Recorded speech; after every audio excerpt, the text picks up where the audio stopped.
ಮುರಳಿಯ ದಿನಾಂಕ 10/8/2026. ಪ್ರಾತಃ ಮುರಳಿ ಬಾಪ್ದಾದ ಮಧುಬನ. ತಂದೆ ತಿಳಿಸುತ್ತಾರೆ, ಮಧುರ ಮಕ್ಕಳೇ, ಹೇಗೆ ತಂದೆ ಅಪಕಾರಿಗಳ ಮೇಲೆಯೂ ಉಪಕಾರ ಮಾಡುತ್ತಾರೆ, ಹಾಗೆಯೇ ತಾವು ಸಹ ಫಾಲೋ ಫಾದರ್ ಮಾಡಿ ಸುಖದಾಯಿ ಆಗಿರಿ. ಈ ದೇಹವನ್ನು ಸಹ ಮರೆಯುತ್ತಾ ಹೋಗಿ. ಪ್ರಶ್ನೆ: ದೇಹಿ ಅಭಿಮಾನಿಯಾಗಿರುವ ಮಕ್ಕಳ ಮುಖ್ಯ ಗುರುತುಗಳು ಏನಾಗಿರುತ್ತವೆ? ಒಂದೊಂದಾಗಿದೆ. ಅವರಿಗೆ ಪರಸ್ಪರದಲ್ಲಿ ಬಹಳ ಆತ್ಮಿಕ ಪ್ರೇಮವಿರುವುದು. 2, ಅವರೆಂದಿಗೂ ಅನ್ಯರ ಕಡಿಮೆಗಳನ್ನು ವರ್ಣನೆ ಮಾಡುವುದಿಲ್ಲ. 3, ಅವರು ಬಹಳ ಸುಖದಾಯಿ ಆಗಿರುತ್ತಾರೆ. 4, ಅವರ ಖುಷಿ ಎಂದಿಗೂ ಮಾಯವಾಗುವುದಿಲ್ಲ, ಸದಾ ಅಪಾರ ಖುಷಿಯಲ್ಲಿ ಇರುತ್ತಾರೆ. 5, ಎಂದಿಗೂ ಮತಭೇದದಲ್ಲಿ ಬರುವುದಿಲ್ಲ. 6, ನಾವು ಆತ್ಮ ಸಹೋದರರಾಗಿದ್ದೇವೆ. ಈ ಸ್ಮೃತಿಯಿಂದ ಗುಣಗ್ರಾಹಿಯಾಗಿರುತ್ತಾರೆ. ಅವರಿಗೆ ಎಲ್ಲರ ಗುಣಗಳೇ ಕಾಣುತ್ತಿರುತ್ತವೆ. ಅವರು ಸ್ವಯಂವೂ ಸಹ ಗುಣವಂತರಾಗಿರುತ್ತಾರೆ, ಅನ್ಯರನ್ನೂ ಸಹ ಗುಣವಂತರನ್ನಾಗಿ ಮಾಡುತ್ತಾರೆ. 7, ಅವರಿಗೆ ಒಬ್ಬ ಬಾಬಾರವರ ವಿನಃ ಬೇರೆ ಯಾರ ನೆನಪು ಬರುವುದಿಲ್ಲ. ಓಂ ಶಾಂತಿ. ಶ್ರೇಷ್ಠಾತಿ ಶ್ರೇಷ್ಠ ಬೇಹದ್ದಿನ ತಂದೆಯ ಸನ್ಮುಖದಲ್ಲಿ ತಾವೆಲ್ಲ ಮಕ್ಕಳು ಕುಳಿತಿದ್ದೀರಾ. ತಾವೆಷ್ಟು ಭಾಗ್ಯಶಾಲಿಗಳಾಗಿದ್ದೀರಾ. ಅಂತಹ ತಂದೆ ಸಿಕ್ಕಿದ್ದಾರೆ. ತಾವು ಜ್ಞಾನಸಾಗರ ತಂದೆಯ ಬಳಿ ಬಂದಿದ್ದೀರಾ. ಜ್ಞಾನ ರತ್ನಗಳಿಂದ ಜೋಳಿಗೆಯನ್ನು ತುಂಬಿಕೊಳ್ಳಲು, ಸಂಪಾದನೆ ಮಾಡಿಕೊಳ್ಳಲು. ತಂದೆ ತಾವು ಮಧುರಾತಿ ಮಧುರ ಮಕ್ಕಳಿಗೆ ಎಷ್ಟು ಶ್ರೇಷ್ಠ ಮಾಡುತ್ತಿದ್ದಾರೆ. ತಂದೆಯಂತೂ ಕೇವಲ ತಾವು ಮಕ್ಕಳನ್ನೇ ನೋಡುತ್ತಾರೆ. ಅವರಿಗೆ ಬೇರೆ ಯಾರ ನೆನಪು ಮಾಡಬೇಕಾಗಿಲ್ಲ. ಈ ಆತ್ಮ ಅಂದರೆ ಬ್ರಹ್ಮ ಬಾಬರವರ ಆತ್ಮ ಅಂತೂ ಶುಭಾಬರವರನ್ನು ನೆನಪು ಮಾಡುತ್ತಾರೆ. ಬಾಬಾ ಹೇಳ್ತಾರೆ, ನಾವಿಬ್ಬರೂ ಸಹ ಮಕ್ಕಳನ್ನು ನೋಡುತ್ತೇವೆ. ಬ್ರಹ್ಮ ಬಾಬಾ ಮತ್ತು ಶಿವಬಾಬಾ ಇಬ್ಬರು ನಾವು ಮಕ್ಕಳನ್ನು ನೋಡ್ತಾರೆ. ಬಾಬಾ ಹೇಳ್ತಾರೆ, ನಾನು ಆತ್ಮ ಅಂತೂ ಸಾಕ್ಷಿಯಾಗಿ ನೋಡುವುದಿಲ್ಲ, ಆದರೆ ತಂದೆಯ ಸಂಘದಲ್ಲಿ ನಾನು ಸಹ ಆ ರೀತಿ ನೋಡುತ್ತೇನೆ. ಬ್ರಹ್ಮ ಬಾಬಾ ತಂದೆಯ ಜೊತೆಯಲ್ಲಿ ಇದ್ದೀನಿ ಅಲ್ವಾ, ಅವರಿಗೆ ಮಗು ಆಗಿದ್ದೀನಿ ಅಂದಾಗ ಜೊತೆಯಲ್ಲಿ ನೋಡ್ತೇನೆ. ನಾನು ವಿಶ್ವಕ್ಕೆ ಮಾಲೀಕ ಆಗಿ ಸುತ್ತಾಡುತ್ತೇನೆ. ಹೇಗೆ ನಾನು ಇದು ಮಾಡುತ್ತಿದ್ದೀನಿ, ನಾನು ದೃಷ್ಟಿ ಕೊಡ್ತಾ ಇದ್ದೀನಿ ಎಂದು ವಿಶ್ವಸೇವೆ ಮಾಡ್ತಾರೆ ಬಾಬಾ. ದೇಹ ಸಹಿತವಾಗಿ ಎಲ್ಲವನ್ನ ಮರೆಯಬೇಕಾಗುವುದು. ಬಾಕಿ ತಂದೆ ಮತ್ತು ಮಕ್ಕಳು ಹೇಗೆ ಒಂದಾಗ್ಬಿಟ್ಟಿರ್ತೀವಿ ಆ ರೀತಿ ಇರಬೇಕು ಅಂತಾರೆ ಬಾಬಾ. ಮಧುರ ಮಕ್ಕಳೇ, ಚೆನ್ನಾಗಿ ಪುರುಷಾರ್ಥ ಮಾಡಿ. ಹೇಗೆ ತಂದೆ ಅಪಕಾರಿಗಳ ಮೇಲೆಯೂ ಸಹ ಉಪಕಾರ ಮಾಡುತ್ತಾರೆ, ಹಾಗೆಯೇ ತಾವು ಸಹ ತಂದೆಯನ್ನು ಫಾಲೋ ಮಾಡಿ ಸುಖದಾಯಿ ಆಗಿರಿ. ಪರಸ್ಪರದಲ್ಲಿ ಎಂದಿಗೂ ಜಗಳ ಕಲಹ ಮಾಡಿಕೊಳ್ಳಬೇಡಿ. ತಮ್ಮನ್ನು ತಾವು ಆತ್ಮ ಎಂದು ತಿಳಿದು ಈ ದೇಹವನ್ನು ಮರೆಯುತ್ತಾ ಹೋಗಿ. ಒಬ್ಬ ತಂದೆಯ ವಿನಃ ಬೇರೆ ಯಾರ ನೆನಪು ಬರಬಾರದು. ಇದು ಸಹ ಹೇಗೆ ಬದುಕಿದ್ದಂತೆಯೇ ಮೃತ್ಯುವಿನ ಅವಸ್ಥೆಯಾಗಿದೆ. ಈ ಪ್ರಪಂಚದಿಂದ ಹೇಗೆ ಸತ್ತಿದ್ದೀರಾ ಎಂಬ ಹಾಗೆ ಹೇಳ್ತಾರಲ್ವ, ತಾವು ಸತ್ತು ಹೋಗಿದ್ದೀರಾ ಅಂದರೆ ತಮ್ಮ ಪಾಲಿಗೆ ಪ್ರಪಂಚವೇ ಸತ್ತು ಹೋದ ಹಾಗೆ.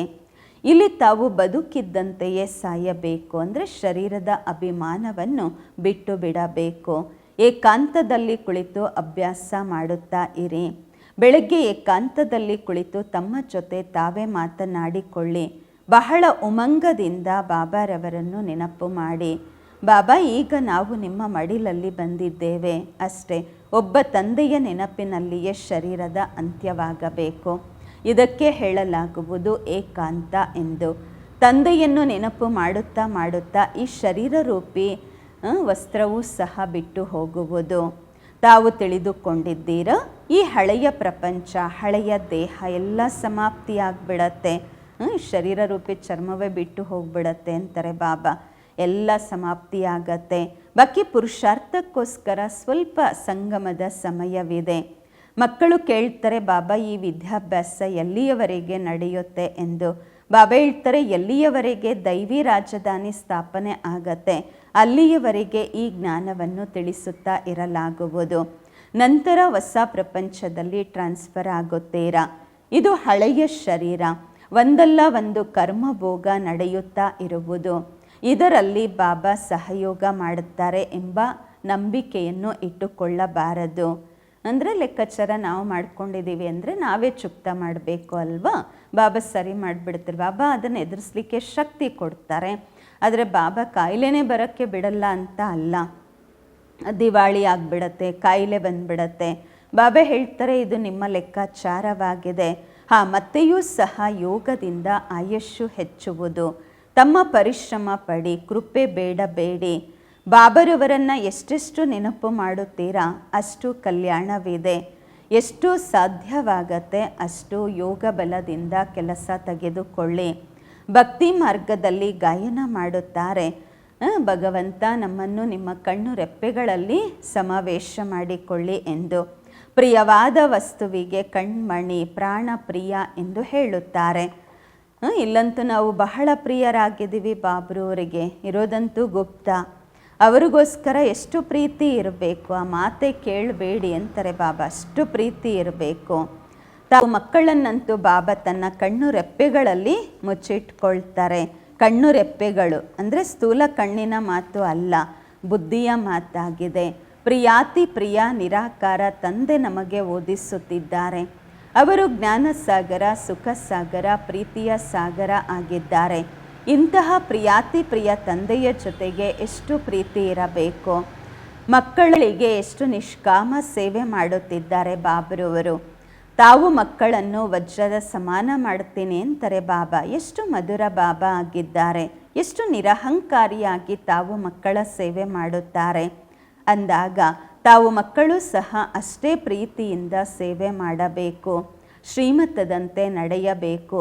ಎಲ್ಲಿಯೂ ತಮ್ಮ ಮತವನ್ನು ತೋರಿಸಿದ್ದೀರಾ ಎಂದರೆ ಅದೃಷ್ಟವನ್ನು ಕೆಡಿಸಿಕೊಳ್ಳುತ್ತೀರಾ. ತಾವು ಮಕ್ಕಳಿಗೆ ಪರಸ್ಪರದಲ್ಲಿ ಬಹಳ ಆತ್ಮಿಕ ಪ್ರೇಮವಿರಬೇಕು. ಆದರೆ ದೇಹಾಭಿಮಾನದಲ್ಲಿ ಬರುವ ಕಾರಣ ಆ ಒಂದು ಪ್ರೀತಿ ಪರಸ್ಪರದಲ್ಲಿ ಇರುವುದಿಲ್ಲ. ಅನ್ಯರ ಕಡಿಮೆಗಳನ್ನೇ ತೆಗಿತಿರ್ತೀರಾ. ಇಂಥವ್ರು ಹಾಗೆ, ಇಂಥವ್ರು ಹೀಗೆ, ಅವ್ರಾಗಿ ಮಾಡ್ತಾರೆ, ಇವ್ರು ಹೇಗೆ ಮಾಡ್ತಾರೆ ಎಂದು. ಯಾವಾಗ ತಾವು ದೇಹಿ ಅಭಿಮಾನಿಗಳಾಗಿದ್ರಿ ಆಗ ಯಾರ ಬಲಹೀನತೆಗಳನ್ನು ನೋಡುತ್ತಿರಲಿಲ್ಲ. ಪರಸ್ಪರದಲ್ಲಿ ಬಹಳ ಪ್ರೀತಿ ಇತ್ತು. ಈಗ ಪುನಃ ಆ ಒಂದು ಸ್ಥಿತಿಯನ್ನು ಧಾರಣೆ ಮಾಡಿಕೊಳ್ಳಬೇಕು. ಮೊದಲು ತಾವೆಷ್ಟು ಮಧುರರಾಗಿದ್ರಿ, ನಂತರ ಅಂತಹ ಮಧುರ ಸದಾ ಸುಖದಾಯಿ ಆಗಿರಿ. ಈಗ ಪುನಃ ಮಧುರ ಸುಖದಾಯಿ ಆಗಿರಿ. ದೇಹಾಭಿಮಾನದಲ್ಲಿ ಬರುವುದರಿಂದ ದುಃಖದಾಯಿ ಆಗುತ್ತೀರಾ. ನಿಮ್ಮ ಆತ್ಮಿಕ ಖುಷಿ ಮಾಯವಾಗುವುದು, ಜೀವನವೂ ಸಹ ಚಿಕ್ಕದಾಗುವುದು.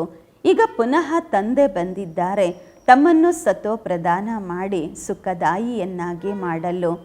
ತಾವೆಷ್ಟು ತಂದೆಯನ್ನು ನೆನಪು ಮಾಡುತ್ತಿರುತ್ತೀರಾ ಅಷ್ಟು ಕಡಿಮೆಗಳು ಬಿಟ್ಟು ಹೋಗುತ್ತಿರುತ್ತವೆ. ಮತಭೇದ ಹೊರಟು ಹೋಗುವುದು. ಇದನ್ನು ಪಕ್ಕಾ ನೆನಪಿಟ್ಟುಕೊಳ್ಳಬೇಕು. ನಾವು ಸಹೋದರರಾಗಿದ್ದೇವೆ. ಆತ್ಮ ಸಹೋದರರನ್ನು ನೋಡುವುದರಿಂದ ಸದಾ ಗುಣಗಳೇ ಕಾಣುವವು. ಎಲ್ಲರನ್ನ ಗುಣವಂತರನ್ನಾಗಿ ಮಾಡುವ ಪ್ರಯತ್ನ ಮಾಡಿ. ಅವಗುಣಗಳನ್ನು ಬಿಟ್ಟು ಗುಣಗಳನ್ನು ಧಾರಣೆ ಮಾಡಿಕೊಳ್ಳಿ. ಎಂದಿಗೂ ಯಾರ ನಿಂದನೆಯನ್ನು ಮಾಡಬೇಡಿ. ಕೆಲವರಲ್ಲಿ ಅಂತಹ ಬಲಹೀನತೆಗಳಿರುತ್ತೆ, ಅವರು ಸ್ವಯಂ ತಿಳ್ಕೊಳ್ಳೋದಿಲ್ಲ. ಅವರಂತೂ ತಮ್ಮನ್ನು ನಾವು ತುಂಬ ಚೆನ್ನಾಗಿದ್ದೀವಿ ಅಂತ ತಿಳ್ಕೊಳ್ತಾರೆ. ಆದರೆ ಕಡಿಮೆಗಳಿರುವ ಕಾರಣದಿಂದಾಗಿ ಅಲ್ಲಲ್ಲಿ ಒಂದಲ್ಲ ಒಂದು ಕಡೆ ಉಲ್ಟಾ ಮಾತುಗಳು ಬಂದು ಬಿಡುತ್ತೆ. ಸತೋ ಪ್ರಧಾನ ಅವಸ್ಥೆಯಲ್ಲಿ ಆ ಮಾತು ಇರುವುದಿಲ್ಲ. ತಮ್ಮನ್ನು ತಾವು ನೋಡಿಕೊಳ್ಳಿ, ನಾವೆಷ್ಟು ಮಧುರರಾಗಿದ್ದೇವೆ ಎಂದು. ನಮಗೆ ತಂದೆಯ ಜೊತೆ ಎಷ್ಟು ಪ್ರೀತಿ ಇದೆ.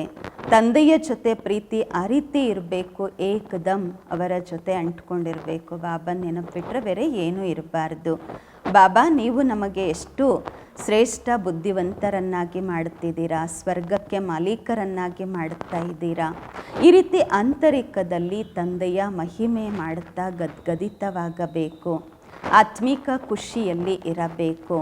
ಗಾಯನವೂ ಇದೆ, ಖುಷಿಯಂತಹ ಆಹಾರವಿಲ್ಲ. ತಂದೆಯ ಮಿಲನ ಮಾಡುವಂತಹ ಖುಷಿ ಎಷ್ಟು ಇರಬೇಕು. ಸಂಗಮ ಯುಗದಲ್ಲಿಯೇ ತಾವು ಮಕ್ಕಳಿಗೆ 21 ಜನ್ಮಗಳಿಗಾಗಿ ಸದಾ ಖುಷಿಯಲ್ಲಿರುವ ಆಹಾರ ಸಿಗುವುದು. ಬೇರೆ ಯಾರಿಗೂ ಬೇರೆ ಯಾವುದೇ ಮಾತಿನ ಚಿಂತೆ ಇರುವುದಿಲ್ಲ. ಈಗೆಷ್ಟು ಚಿಂತೆ ಇದೆ, ಆದ್ದರಿಂದ ಅದರ ಪ್ರಭಾವ ಶರೀರದ ಮೇಲೆ ಬೀಳುತ್ತದೆ. ತಾವಂತೂ ಯಾವ ಮಾತಿನಲ್ಲಿಯೂ ಚಿಂತೆ ಮಾಡಬಾರದು. ಈ ಖುಷಿಯ ಆಹಾರ ಪರಸ್ಪರದಲ್ಲಿ ಅನ್ಯರಿಗೆ ತಿನ್ನಿಸುತ್ತಾ ಇರಿ. ಪರಸ್ಪರದಲ್ಲಿ ಈ ಜಬರ್ದಸ್ತ್ ಖಾತರಿ ಮಾಡಬೇಕು. ಈ ಖಾತರಿ ಮನುಷ್ಯರಿಗೆ ಮಾಡಲಾಗುವುದಿಲ್ಲ. ತಾವು ತಂದೆಯ ಶ್ರೀಮತದಂತೆ ಈ ಖಾತರಿ ಮಾಡುತ್ತೀರಾ, ಖುಷಿಯ ಸಂದೇಶವನ್ನು ಕೊಡುತ್ತೀರಾ. ಯಾರಿಗೆ ತಂದೆಯ ಪರಿಚಯ ಕೊಡುವಂತಹದ್ದಾಗಿದೆ ನೀವು ಖಾತ್ರಿ ಮಾಡುವಂತಹದ್ದು. ಈ ಜ್ಞಾನ ಮತ್ತು ಯೋಗದ ಫಸ್ಟ್ ಕ್ಲಾಸ್ ಅದ್ಭುತವಾದ ಆಹಾರ ಇದಾಗಿದೆ. ಈ ಆಹಾರ ಒಬ್ಬ ಆತ್ಮಿಕ ಸರ್ಜನ್ ಮೂಲಕ ಸಿಗುವುದು. ಮನ್ಮನಾಭವ ಮತ್ತು ಮಧ್ಯಾಜಿಭವ ಅಷ್ಟೇ ಈ 2 ಮಾತುಗಳ ಆಹಾರವಾಗಿದೆ. ಪ್ರಿಯಾತಿ ಪ್ರಿಯ ತಂದೆಯಿಂದ ವಿಶ್ವದ ರಾಜ್ಯಭಾಗ್ಯ ಸಿಗುವುದು. ಬೇರೆ ಯಾವುದೇ ಕಡಿಮೆ ಮಾತು ಅಲ್ಲ, ಇದೇನು ಕಡಿಮೆ ಮಾತಲ್ಲ. 2 ವಚನಗಳು ಪ್ರಸಿದ್ಧವಾಗಿದೆ. ಈ 2 ವಚನಗಳಿಂದ ತಾವು ಆಯುರಾರೋಗ್ಯವಂತರು, ಐಶ್ವರ್ಯವಂತರಾಗುತ್ತೀರಾ. ಅಂದಾಗ ತಾವು ಮಕ್ಕಳು ಈ ಮಾತುಗಳ ಸ್ಮರಣೆ ಮಾಡಿ ಹರ್ಷಿತರಾಗಿರಬೇಕು. Godly student life is the best. ಈಶ್ವರಿಯ ವಿದ್ಯಾರ್ಥಿ ಜೀವನ ಬಹಳ ಅಮೂಲ್ಯವಾಗಿದೆ. ಈ ಸಮಯದ ಗಾಯನವಾಗಿದೆ. ಎಷ್ಟು ಸಾಧ್ಯ ಅಷ್ಟು ಪರಸ್ಪರದಲ್ಲಿ ಆತ್ಮಿಕ ಆಹಾರವನ್ನು ಕೊಡಿ, ತಲುಪಿಸಿರಿ. ಅನ್ಯರ ಉನ್ನತಿ ಮಾಡಿ, ಟೈಮ್ ವೇಸ್ಟ್ ಮಾಡಬೇಡಿ. ಬಹಳ ಧೈರ್ಯದಿಂದ, ಗಂಭೀರತೆಯಿಂದ, ತಿಳುವಳಿಕೆಯಿಂದ ಬಾಬಾರವರನ್ನು ನೆನಪು ಮಾಡಿ ತಮ್ಮ ಜೀವನವನ್ನು ವಜ್ರದ ಸಮಾನ ಮಾಡಿಕೊಳ್ಳಿ. ಬಾಬಾ ಹೇಳ್ತಾರೆ, ಮಧುರ ಮಕ್ಕಳೇ, ತಂದೆಯ ಶ್ರೀಮತ ಏನು ಸಿಗ್ತಾ ಇದೆ ಅದರಲ್ಲಿ ತಪ್ಪುಗಳನ್ನು ಮಾಡಬಾರದು. ತಂದೆಯ ಸಂದೇಶವನ್ನು ಎಲ್ಲರಿಗೂ ಕೊಡಬೇಕು. ತಂದೆಯ ಸಂದೇಶ ಎಲ್ಲರಿಗೂ ಸಿಗಲೇಬೇಕು ಅಲ್ವಾ. ಸಂದೇಶವಂತೂ ಬಹಳ ಸಹಜವಾಗಿದೆ. ಕೇವಲ ಹೇಳಿ ತಮ್ಮನ್ನು ತಾವು ಆತ್ಮ ಎಂದು ತಿಳಿದು ತಂದೆಯನ್ನು ನೆನಪು ಮಾಡಿ ಮತ್ತು ಕರ್ಮೇಂದ್ರಿಯಗಳಿಂದ ಮನಸ ವಾಚ ಕರ್ಮಣ ಯಾವುದೇ ಕೆಟ್ಟ ಕರ್ಮ ಮಾಡಬೇಡಿ. ಒಂದು ದಿನ ನಿಮ್ಮ ಈ ಶಾಂತಿಯ ಬಲದ ಕೂಗು ಎಲ್ಲ ಕಡೆ ಹರಡುವುದು. ದಿನ ಪ್ರತಿದಿನ ನಿಮ್ಮ ಉನ್ನತಿ ಆಗುವುದು. ನಿಮ್ಮ ಹೆಸರು ಪ್ರಸಿದ್ಧವಾಗುವುದು. ಎಲ್ಲರೂ ತಿಳಿದುಕೊಳ್ಳುತ್ತಾರೆ ಇದು ಒಳ್ಳೆಯ ಸಂಸ್ಥೆಯಾಗಿದೆ, ಚೆನ್ನಾಗಿ ಕಾರ್ಯ ಮಾಡುತ್ತಿದ್ದಾರೆ, ಮಾರ್ಗವನ್ನು ಬಹಳ ಸಹಜವಾಗಿ ತೋರಿಸುತ್ತಿದ್ದಾರೆ.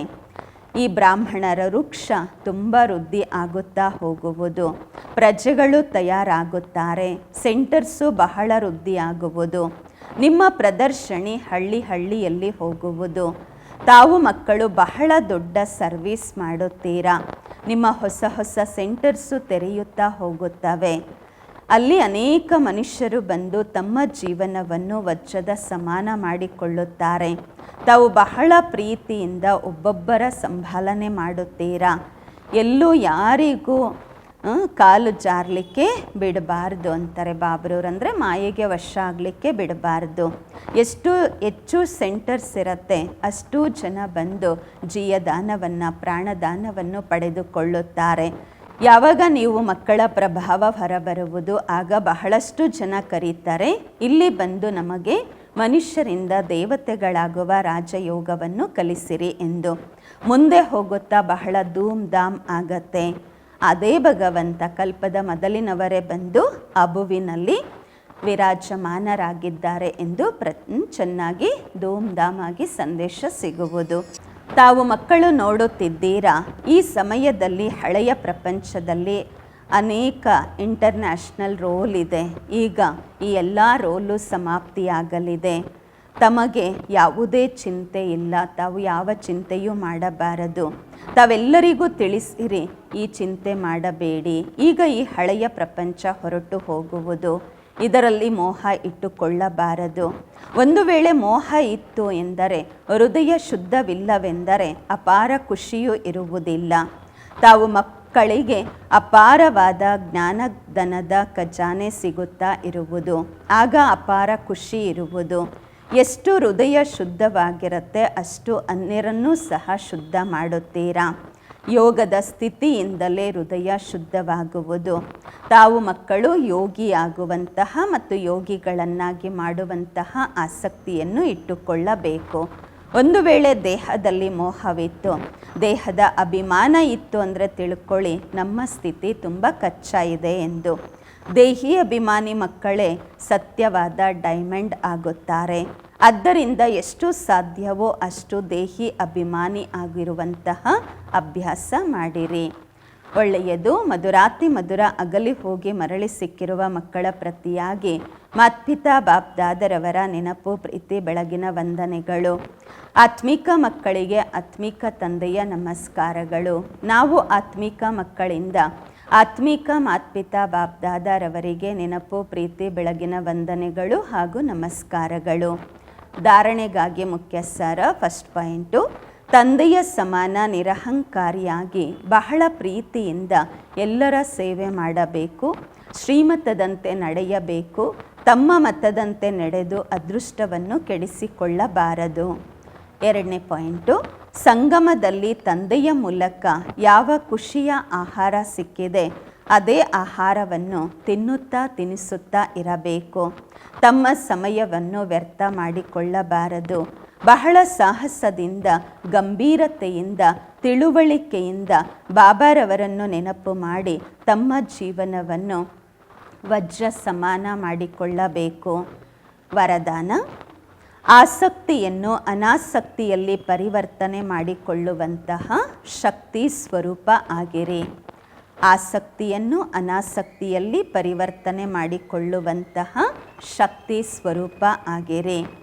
ಶಕ್ತಿ ಸ್ವರೂಪ ಆಗಲು ಆಸಕ್ತಿಯನ್ನು ಅನಾಸಕ್ತಿಯಲ್ಲಿ ಬದಲಿ ಮಾಡಿಕೊಳ್ಳಿ.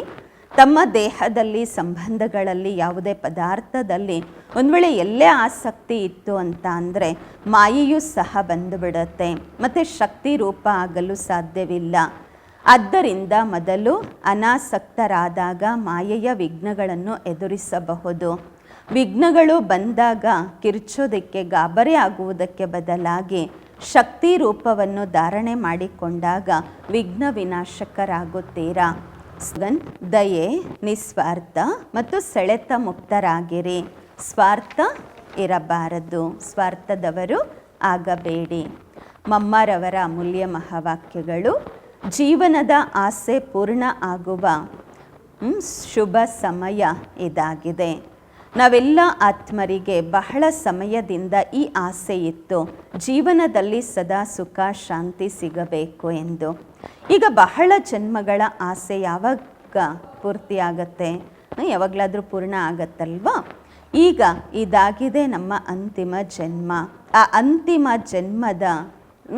ಜನ್ಮದಲ್ಲಿಯೂ ಕೂಡ ಅಂತಿಮ ಸಮಯ. ಈ ರೀತಿ ಯಾರೂ ತಿಳಿದುಕೊಳ್ಳುವುದಿಲ್ಲ. ನಾನಂತೂ ಈಗ ಚಿಕ್ಕವರಾಗಿದ್ದೀನಿ, ಚಿಕ್ಕವರು ದೊಡ್ಡವರು ಎಲ್ಲರಿಗೂ ಸುಖ ಬೇಕು ಅಲ್ವಾ? ಆದರೆ ದುಃಖ ಯಾವ ವಸ್ತುವಿನಿಂದ ಸಿಗ್ತಾ ಇದೆ ಅದರ ಜ್ಞಾನವಂತೂ ಮೊದಲು ಇರಬೇಕು. ಈಗ ತಮಗೆ ಜ್ಞಾನ ಸಿಕ್ಕಿದೆ. ಈ ಪಂಚವಿಕಾರಗಳಲ್ಲಿ ಸಿಕ್ಕಿಕೊಂಡಿರುವ ಕಾರಣ ಇದೇನು ಕರ್ಮ ಬಂಧನ ತಯಾರಾಗಿದೆ, ಅದನ್ನು ಪರಮಾತ್ಮನ ನೆನಪಿನ ಅಗ್ನಿಯಿಂದ ಭಸ್ಮ ಮಾಡಿಕೊಳ್ಳಬೇಕು. ಇದಾಗಿದೆ ಕರ್ಮ ಬಂಧನದಿಂದ ಮುಕ್ತರಾಗುವ ಸಹಜ ಉಪಾಯ. ಈ ಸರ್ವಶಕ್ತಿವಂತ ಬಾಬ್ರೂರನ್ನು ನಡೆಯುತ್ತಾ ತಿರುಗಾಡುತ್ತಾ ಶ್ವಾಸದಲ್ಲೂ ನೆನಪು ಮಾಡಬೇಕು. ಈಗ ಈ ಉಪಾಯ ತಿಳಿಸುವ ಸಹಾಯ ಸ್ವಯಂ ಪರಮಾತ್ಮ ಬಂದು ಮಾಡ್ತಿದ್ದಾರೆ. ಆದರೆ ಇದರಲ್ಲಿ ಪುರುಷಾರ್ಥ ಅಂತೂ ಪ್ರತಿಯೊಬ್ಬ ಆತ್ಮನೂ ಮಾಡಬೇಕು. ಪರಮಾತ್ಮ ಅಂತೂ ತಂದೆ, ಶಿಕ್ಷಕ, ಗುರುವಿನ ರೂಪದಲ್ಲಿ ಬಂದಿದ್ದಾರೆ, ನಮಗೆ ಆಸ್ತಿ ಕೊಡ್ತಾ ಇದ್ದಾರೆ. ಅಂದಾಗ ಮೊದಲು ಆ ಒಬ್ಬ ತಂದೆಯನ್ನು ತಿಳಿದುಕೊಳ್ಳಬೇಕು ಮತ್ತು ಶಿಕ್ಷಕನಿಂದ ಓದಬೇಕು. ಈ ವಿದ್ಯಾಭ್ಯಾಸದಿಂದ ಭವಿಷ್ಯದ ಜನ್ಮಾಂತರಗಳ ಸುಖದ ಪ್ರಾರಬ್ಧ ತಯಾರಾಗುವುದು. ಅಂದರೆ ಅರ್ಥ ಜೀವನ್ಮುಕ್ತಿ ಪದವಿಯಲ್ಲಿ ಪುರುಷಾರ್ಥದ ಅನುಸಾರವಾಗಿ ಪದವಿ ಸಿಗುವುದು ಮತ್ತು ಗುರುವಿನ ರೂಪದಿಂದ ಪವಿತ್ರ ಆಗಿ ಮುಕ್ತಿ ಬಾಬಾ ಪವಿತ್ರ ಮಾಡಿ ಮುಕ್ತಿ ಕೊಡ್ತಾರೆ. ಈ ರಹಸ್ಯವನ್ನು ತಿಳಿದು ಅಂತಹ ಪುರುಷಾರ್ಥ ಮಾಡಬೇಕು. ಇದೇ ಸಮಯವಾಗಿದೆ ಹಳೆಯ ಖಾತೆಯನ್ನು ಸಮಾಪ್ತಿ ಮಾಡಿ ಹೊಸ ಜೀವನವನ್ನು ರೂಪಿಸಿಕೊಳ್ಳಲು. ಈ ಸಮಯದಲ್ಲಿ ಎಷ್ಟು ಪುರುಷಾರ್ಥ ಮಾಡಿ ತಮ್ಮ ಆತ್ಮನನ್ನು ಪವಿತ್ರ ಮಾಡಿಕೊಳ್ತೀರಾ ಅಷ್ಟು ಶುದ್ಧ ರೆಕಾರ್ಡ್ ತುಂಬುತ್ತೆ ಮತ್ತು ಈ ಪೂರ್ತಿ ಕಲ್ಪ ನಡೆಯುತ್ತೆ. ಅಂದಾಗ ಪೂರ್ತಿ ಕಲ್ಪದ ಆಧಾರ ಈ ಸಮಯದ ಸಂಪಾದನೆಯ ಮೇಲೆ ಇದೆ. ನೋಡಿ, ಈ ಸಮಯದಲ್ಲಿಯೂ ತಾವು ಆದಿ ಮಧ್ಯ ಅಂತ್ಯದ ಜ್ಞಾನ ತಗೊಂಡಿದ್ದೀರಾ. ನಾವೇ ದೇವತೆಗಳಾಗ್ತೇವೆ ಮತ್ತು ತಮ್ಮದು ಹತ್ತುವ ಕಲೆ ಆಗುವುದು. ಮತ್ತು ಅಲ್ಲಿ ಹೋಗಿ ಪ್ರಾರಬ್ಧ ಭೋಗಿಸ್ತೀರಾ. ಅಲ್ಲಿ ದೇವತೆಗಳು ನಂತರ ಗೊತ್ತಾಗೋದೇ ಇಲ್ಲ, ದೇವತೆಗಳಾದ ಮೇಲೆ ಗೊತ್ತಾಗಲ್ಲ ನಾವು ಬಿದ್ದು ಹೋಗ್ತೀವಿ ಎಂದು. ಒಂದು ವೇಳೆ ಇದು ಗೊತ್ತಾಯಿತು ಅಂದರೆ ಸುಖ ಭೋಗಿಸೋದು ಬೀಳೋದಂತೂ ಚಿಂತೆಯಲ್ಲಿ ಬೀಳ್ತೀವಿ, ಸುಖ ಇರಲ್ಲ. ಆ ಚಿಂತೆಯಲ್ಲಿ ಸುಖವನ್ನು ಅನುಭವಿಸ್ಲಿಕ್ಕಾಗಲ್ಲ, ಒಂದು ವೇಳೆ ಸತ್ಯುಗದಲ್ಲಿ ಗೊತ್ತಾಗ್ಬಿಟ್ರೆ. ಈ ಈಶ್ವರೀಯ ನಿಯಮ ರಚನೆಯಾಗಿದೆ. ಮನುಷ್ಯರು ಸದಾ ಹತ್ತುವ ಪುರುಷಾರ್ಥ ಮಾಡ್ತಾರೆ, ಅಂದರೆ ಅರ್ಥ ಸುಖಕ್ಕೋಸ್ಕರ ಸಂಪಾದನೆ ಮಾಡಿಕೊಳ್ತಾರೆ. ಆದರೆ ಡ್ರಾಮಾದಲ್ಲಿ ಅರ್ಧ ಅರ್ಧ ಪಾತ್ರ ತಯಾರಾಗಿದೆ. ಈ ರಹಸ್ಯವನ್ನು ನಾವೇ ತಿಳಿದುಕೊಂಡಿದ್ದೇವೆ. ಆದರೆ ಯಾವ ಸಮಯದಲ್ಲಿ ಸುಖದ ಟೈಮ್ ಬರುತ್ತೆ, ಪುರುಷಾರ್ಥ ಮಾಡಿ ಸುಖ ತೆಗೆದುಕೊಳ್ಳಬೇಕು. ಇದಾಗಿದೆ ಪುರುಷಾರ್ಥದ ಸಮಯ, ಪುರುಷಾರ್ಥದ ವಿಶೇಷತೆ. ಪಾತ್ರಧಾರಿಯ ಕೆಲಸ ಆಗಿದೆ ಪಾತ್ರ ಮಾಡುವ ಸಮಯದಲ್ಲಿ ಸಂಪೂರ್ಣ ವಿಶೇಷತೆಯಿಂದ ಪಾತ್ರ ಅಭಿನಯಿಸುವುದು. ಯಾರು ನೋಡ್ಲಿಕ್ಕೆ ಬರ್ತಾರೆ ವಾಹ ವಾಹ ಮಾಡ್ತಾರೆ. ಅದಕ್ಕೋಸ್ಕರ ಹೀರೋಯಿನ್ನ ಪಾತ್ರ ದೇವತೆಗಳಿಗೆ ಸಿಕ್ಕಿದೆ. ಅವರ ಸ್ಮಾರಕ ಚಿತ್ರದ ಗಾಯನವಿದೆ, ಪೂಜೆ ಆಗತ್ತೆ. ನಿರ್ವಿಕಾರಿ ಪ್ರವೃತ್ತಿಯಲ್ಲಿದ್ದು ಕಮಲ ಪುಷ್ಪದ ಸಮಾನ ಸ್ಥಿತಿಯನ್ನು ತಯಾರು ಮಾಡಿಕೊಳ್ಳಬೇಕು. ಇದೇ ದೇವತೆಗಳ ವಿಶೇಷತೆಯಾಗಿದೆ. ಈ ವಿಶೇಷತೆಯನ್ನು ಮರೆಯುವುದರಿಂದಲೇ ಭಾರತದ ದುರ್ದಶೆ ಆ ರೀತಿಯಾಗಿದೆ. ಈಗ ಪುನಃ ಅಂತಹ ಜೀವನವನ್ನು ರೂಪಿಸುವಂತಹ ಪರಮಾತ್ಮ ಸ್ವಯಂ ಬಂದಿದ್ದಾರೆ. ಈಗ ಅವರ ಕೈಯನ್ನು ಹಿಡಿದುಕೊಳ್ಳುವುದರಿಂದ ಜೀವನ ಹೊಸದಾಗತ್ತೆ, ಪಾರಾಗತ್ತೆ. ಜೀವನ ರೂಪಿ ದೋಣಿ ಪಾರಾಗುವುದು. ಒಳ್ಳೆಯದು. ಅವ್ಯಕ್ತ ಇಷಾರೆ. ಅಪವಿತ್ರತೆಯ ಬೀಜವನ್ನು ಸಹ ಸಮಾಪ್ತಿ ಮಾಡಿ ಸಂಪೂರ್ಣ ಸ್ವಚ್ಛ ಪವಿತ್ರರಾಗಿರಿ. ನಾನು ಸಂಗಮಯುಗಿ ಬ್ರಾಹ್ಮಣನಾಗಿದ್ದೇನೆ ಎಂಬ ಸ್ಮೃತಿ ಇರಬೇಕು. ವ್ಯರ್ಥ ಸಂಕಲ್ಪಗಳು, ಅಪವಿತ್ರತೆಯ ಸಂಸ್ಕಾರ, ಶೂದ್ರರ ಸಂಸ್ಕಾರ ಅಥವಾ ಸ್ವರೂಪ ಅದಾಗಿದೆ ವ್ಯರ್ಥ ಸಂಕಲ್ಪಗಳು. ಆ ರೀತಿ ಅನುಭವ ಆಗಬೇಕು. ಅಪವಿತ್ರತೆ ಮತ್ತು ವಿಸ್ಮೃತಿಯ ಸಂಸ್ಕಾರ ಏನು ನಮ್ಮಲ್ಲಿ ಬ್ರಾಹ್ಮಣತನದ್ದು ಅಲ್ಲ, ನಾವು ಬ್ರಾಹ್ಮಣರಲ್ಲಿ ಇರಬಾರ್ದು. ಆದರೆ ಶುದ್ರತನದ್ದಿದೆ, ಅದನ್ನು ನನ್ನದು ಅಂತ ಏನು ತಿಳ್ಕೊಳ್ತೀವಿ, ಮಾಯಿಗೆ ವಶ ಆಗಿ ಪರಿಸ್ಥಿತಿಗೆ ಒಳಗಾಗ್ತೀವಿ. ಓಂ ಶಾಂತಿ.